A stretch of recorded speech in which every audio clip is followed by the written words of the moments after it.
मैं आपकी प्रोफाइल पढ़ रहा था तो उसमें एक बड़ी इंटरेस्टिंग चीज़ लिखी हुई थी, ये पास्ट लाइफ और रेग्रेशन थेरेपी भी करते हैं जी। ये मैं थोड़ा जानना चाहता हूँ। पहले तो मैं मुझे जब इसके बारे में पता लगा था तो मुझे ऐसा लगता था कि हमें पास्ट लाइफ में जाना ही क्यों है। मतलब आप मेरी चीज़ को समझिएगा और उसके बाद फिर उसका उत्तर दीजिएगा कि हमें पास्ट लाइफ जाने की ज़रूरत ही क्या है। कल को मान लो कि मैं पास्ट लाइफ में गया और मुझे पता लगता है कि मैंने क्या क्या कांड किए, उसमें मेरा माइंड तो और ज़्यादा डिस्टर्ब हो जाएगा। फिर पास्ट लाइफ रेग्रेशन और आगे भी ये रेग्रेशन जुड़ा हुआ है, पश्चाताप क्यों करने की ज़रूरत है, इसको कारण क्या है? आपकी बात से बहुत एतबार रखता हूँ मैं, खुद आपसे एग्री करूंगा इस बात पे कि मैं पास्ट लाइफ में हर एक को नहीं लेके जाता। क्लाइंट मेरे पास आते हैं, बहुत पैसे का प्रलोभन देते हैं कि इतने पैसे दे देंगे आप लेके चलो, मैं साफ साफ मना कर देता हूँ। अभी रिसेंटली कल परसों किसी ने मुझे बहुत बड़ा अमाउंट ऑफर किया था कि मेरी वाइफ को ले जाइए, मैंने साफ साफ मना कर दिया। मैं कहा आपकी वाइफ स्टेबल नहीं है।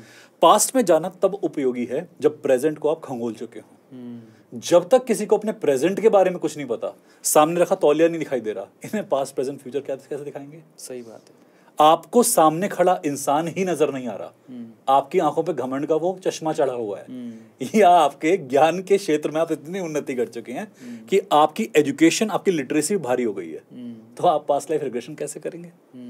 तो पहले आपको एजुकेट होना पड़ेगा, तब आप पास्ट क्या, फ्यूचर क्या, किसी भी काल में जा सकते हैं।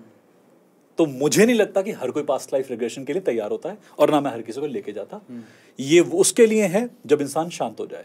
अगर मेरे पास थेरेपी के लिए कोई आता भी है तो 5 दिन का पहले डिटॉक्स करते हैं, विजुअल डिटॉक्स। ना यूट्यूब चलेगी, ना कोई न्यूज चैनल चलेगा, ना मोबाइल देखेंगे। 5 दिन तक अपनी आंखों को आराम देंगे, फालतू लोगों से नहीं मिलेंगे, कोई न्यूज़पेपर नहीं पढ़ेंगे, फालतू ज्ञानेंद्रियों को कष्ट नहीं देंगे, आराम से अपनी मस्ती करेंगे, भगवान का ध्यान करेंगे। 5वें दिन पास्ट क्या, प्रेजेंट क्या, फ्यूचर क्या, सब देख लेंगे।